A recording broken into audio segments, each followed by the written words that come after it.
last section, we finished up our constructor function and tried to run our code, but we got this nasty error message that said null_methods.add is not a function.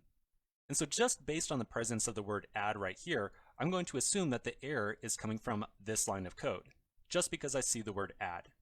So let's talk about what's going wrong right here, and it's going to tie back into a topic that we discussed much earlier inside this course. So I want to remind you about this diagram that we looked at way before. In this diagram, we broke down a single declaration and initialization of a variable. We had said that to the left of the equal sign, we went through a process called variable declaration, and then by putting in the equals and some value over here to the right, we went through the process of initialization, which was to actually assign a value to that variable we created. We also took a look at a diagram that was this one right here.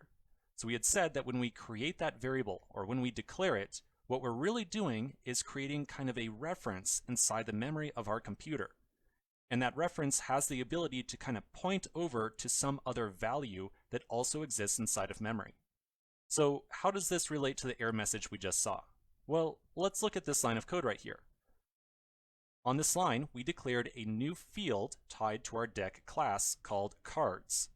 This line of code right here is solely a variable or a field initialization.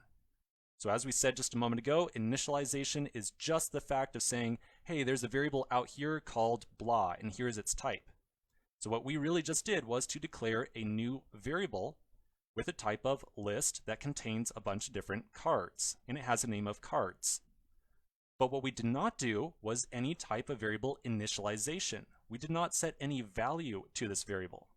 So if we think about how this variable currently exists inside of memory as our program stands right now, it kind of looks a little something like this. We've got that cards variable over here to the left-hand side, but then it has not been initialized yet. We've not said, okay, and here's the value that is assigned to that variable. Whenever we declare a variable and do not initialize it, which is what we're doing right now with cards, that variable gets a default value of null inside of our application. And so that's what you're seeing right here with this error message. The error message says JS, which is short for JavaScript, null_methods.add. So null right here is really the key word. It says null because we declared this field right here, or we declared this variable, but we did not actually assign a value to it. And so by default, if we do not assign a value, we get null for that value or for that variable instead.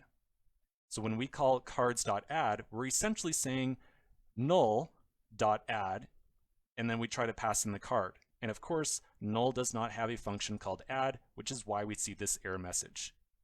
Okay, so that might be way more detailed than you want to know, but I can almost guarantee you this is an error message that you're going to see on your own, especially in your own projects as you get started with Dart. So I wanted to put in a little bit of discussion about why you're seeing this error message. Now to fix this error, we can do a very simple thing. Remember what we did back here? We had said that we do our variable declaration and then our initialization. So that's exactly what we're going to do. We're going to make sure that we initialize that variable. So to initialize that variable, here's my deck class right here. Here's the variable declaration. To initialize it, we'll put in our equals, and then we're going to assign an empty list to this thing. To assign an empty list, we just put down square braces like so. So now we've got the full process. We do our variable declaration, we then initialize it, and then down inside the constructor, when we call the add method that is supposed to be a part of any list object, cards is no longer null, it is now an initialized list. And the add function exists on that list, and we should be good to go.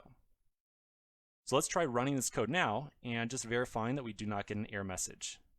Okay, so no error message anymore. We don't see any output, but that's totally fine because we're not currently doing any log statements or anything like that. Okay, so in this section, we spoke a little bit about how whenever we declare a variable, it gets a default value of null, and it's only when we actually initialize the variable do we get a usable value assigned to it. So now that we've covered that kind of corner case, let's continue in the next section.